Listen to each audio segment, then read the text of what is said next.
श्रीरामपुर नाम के गांव में एक बहुत सुंदर दिखने वाला तरुण रहा करता था। उसका नाम था श्री। श्री बड़ा ही होशियार और समझदार लड़का था।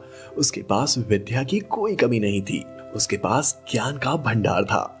उसके पास विद्यार्थी परीक्षा के समय उससे पूछते थे और वो खुशी खुशी बता देता था। मगर श्री को और श्री के माँ बाप को इस बात का बहुत अफसोस हुआ करता है कि उनका बेटा इतना होनहार होकर भी वो उसके लिए कुछ नहीं कर सकते थे।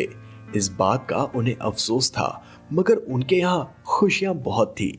श्री अच्छे मार्क्स से कॉलेज से उत्तीर्ण होता है। उसका कैंपस में सिलेक्शन हो जाता है। अब उसे एक नामांकित कंपनी में इंटरव्यू के लिए जाना होता है। आज बड़े उदास दिख रहे हो, क्या हुआ? पिताजी, आपसे कुछ छिपा नहीं है।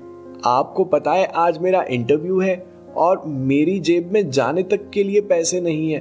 अब मैं क्या करूं? श्यामदास अपने पास के 50 रुपए निकाल कर देता है। बेटा, इतने ही पैसे हैं मेरे पास और घर में कुछ भी नहीं है। श्री अब सोच में पड़ जाता है और घर के बाहर निकलता है। माँ, पिताजी, मैं आता हूँ। ऐसा बोलकर वो वहां से निकलता है और वो बहुत गहरी सोच में डूबा हुआ रहता है। रास्ते से चलते चलते बस स्टॉप पर आ जाता है, मगर उसके पास भाड़े के पैसे ना होने के कारण वो बस में नहीं चढ़ पाता। और अब वो सोच रहा था कि मुझे कोई लिफ्ट दे दे तो अच्छा होगा। मेरे पास वैसे भी पैसे नहीं हैं और मेरा काम हो जाएगा। मगर उस दिन उसको उसकी मदद करने वाला कोई नहीं मिला। अब श्री जहां खड़ा था वहीं पास में एक मंदिर था। श्री सोचता है, चलो समय है तो मंदिर जाकर आता हूँ।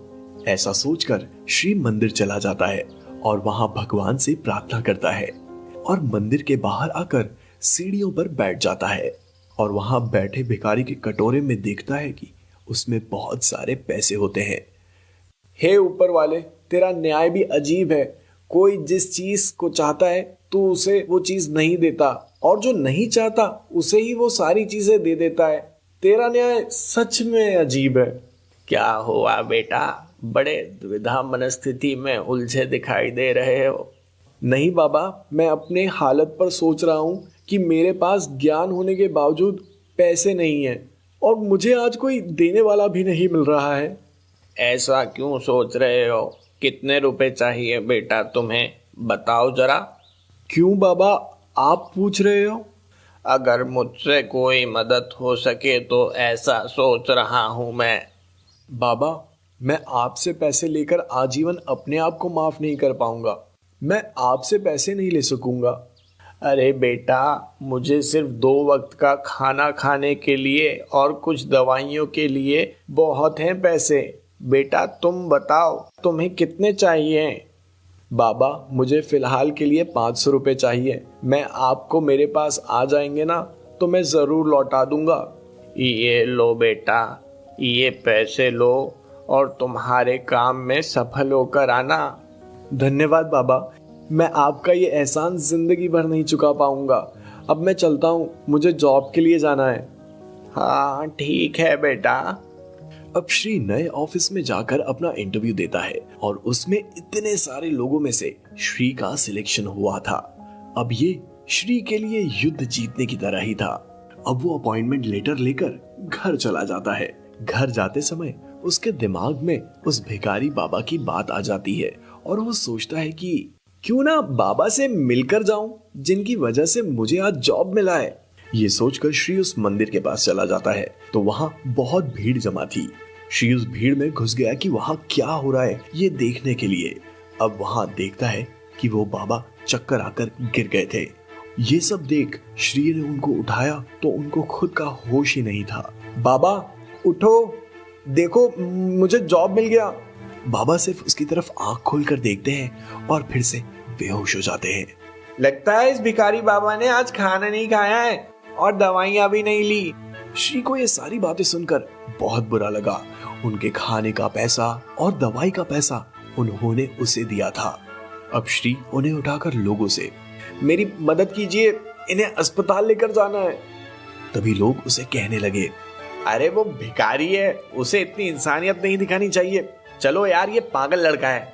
आप लोग जाइए, मुझे मेरा काम करने दीजिए। अब श्री बाबा को उठाकर अस्पताल में लेकर जाता है और अस्पताल जाकर डॉक्टर से बहुत विनती करता है। साहब, इस बाबा को क्या हुआ है, देखिए ना जरा। जी, इनको थकान और खून की कमी के कारण ऐसा हुआ है। अब क्या करना पड़ेगा डॉक्टर? इनको अब जल्द से जल्द खून चढ़ाना पड़ेगा। इनका ब्लड ग्रुप कौन सा है? मुझे पता नहीं डॉक्टर, आप चेक कर लीजिए और मैं कुछ काम में आया तो मुझे बताइए। जी, अभी मैं इनका ब्लड टेस्ट के लिए भेजता हूँ। श्री अब उस अस्पताल में रुकता है और एक अपने घर में फोन करके इत्तला कर देता है। अब उस बाबा के ब्लड रिपोर्ट आ गए थे।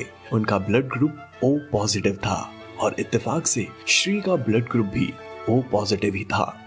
डॉक्टर साहब, मेरा खून इस बाबा को अगर चल सकेगा तो आप मेरा खून ले लीजिए। मगर हमें आपके खून के सैंपल टेस्ट करवाने होंगे, बाद में सारी प्रोसेस करनी पड़ेगी। डॉक्टर साहब, आपको जो करना है आप कीजिए, बाकी मैं खून देने के लिए तैयार हूँ। अच्छा ठीक है, आप अपना खून टेस्ट करवा लीजिए, बाद में देखते हैं। अब श्री अपना ब्लड टेस्ट करवा लेता है और वह बाबा को खून दे सकता था, इसीलिए अब श्री बाबा को खून दे देता है और उनके पास बैठ जाता है उनकी चिंता में। कुछ देर बाद बाबा को होश आ जाता है और होश आने के बाद वो देखते हैं कि वो अस्पताल में है और उनके पास श्री बैठा है। बेटा, तुम्हारे जॉब का क्या हुआ? मिली या नहीं मिली जॉब? श्री की आंखों में आंसू थे और वो बोल रहा था, बाबा, आप मेरे जैसे अनजान इंसान के लिए खुद का खाना और दवाइयों के पैसे मुझे दे दिए और ये हाल हो गया आपका। ये सब मेरी वजह से। अरे नहीं बेटा, ऐसा कुछ नहीं, सब कुछ होना नियति में लिखा होता है। अब बताओ, मिली या नहीं जॉब? हाँ बाबा, मिली जॉब और अच्छी तनख्वाह वाली है। अच्छा है। अब वह डॉक्टर आकर उन्हें सारी हकीकत बता देता है कि कैसे श्री ने उन्हें अस्पताल लाया, उन्हें खून दिया, ये सारी बातें। और ये सब सुनकर बाबा की आंखों में आंसू आ जाते हैं।